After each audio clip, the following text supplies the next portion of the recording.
It's barely a dot on the map. 285 acres of sand and scrub in the Palk Strait, carrying little more than a tiny church and few coconut trees.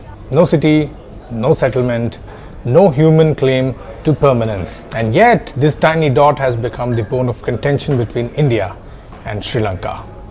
But why? Why a place so small that you could walk across it in minutes, but so charged that it has divided nations for half a century? The island was handed over to Sri Lanka in 1974, the outcome of a maritime boundary agreement signed between Indira Gandhi and Sirimavo Bandaranaike. For New Delhi, the gesture was pragmatic, a way of settling nagging dispute with a neighbor. For Tamil Nadu's fishermen who had cast their nets around Katchatheevu for generations, the line on the map felt less like diplomacy and more like dispossession. The waters around the islands are rich with prawns and fish that sustain entire coastal villages in southern India. And to men who go to sea each dawn, the loss of Katchatheevu was not about a barren patch of land, but about their livelihood. Yet the treaty never spelled out their right to fish, and what remained unspoken became the root of unending conflict. Sri Lankan patrols charged with enforcing the boundary began chasing, arresting, and sometimes shooting at Indian fishermen. Boats were seized, lives were lost, and each tragedy deepened the sense that Tamil communities had been betrayed by their own government. This is why the island keeps returning to the center of politics. For Sri Lanka, it is a matter of sovereignty, a prize that proves that state's authority over its northern waters. For Tamil Nadu, it is a symbol of identity and justice denied. A wound carried by families who still wait for men who never came back from the sea.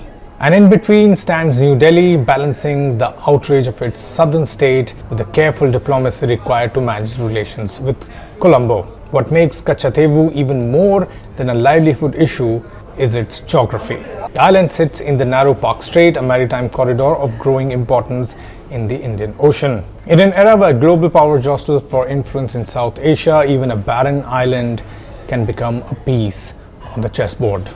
Empty land is never really empty. It holds meaning in trade, routes, fishing ground, and the assertion of national power. And that is why the debate has sharpened once again this year. Tamil actor turned politician Vijay has turned Katchatheevu a part of his campaign, moving that India must reclaim what was lost to protect its fishermen. Within hours, Colombo issued a firm reminder that the island was and will always be Sri Lanka's. And then came the surprise visit of President Anura Kumara Dissanayake, who set foot on Katchatheevu on September 1st. It was a theatrical act of sovereignty, just as India's Supreme Court prepares to hear petition on the legality of the 1974 treaty between India and Sri Lanka. For a case usually confined to diplomats, it is a rare moment when the judiciary is being asked to weigh in.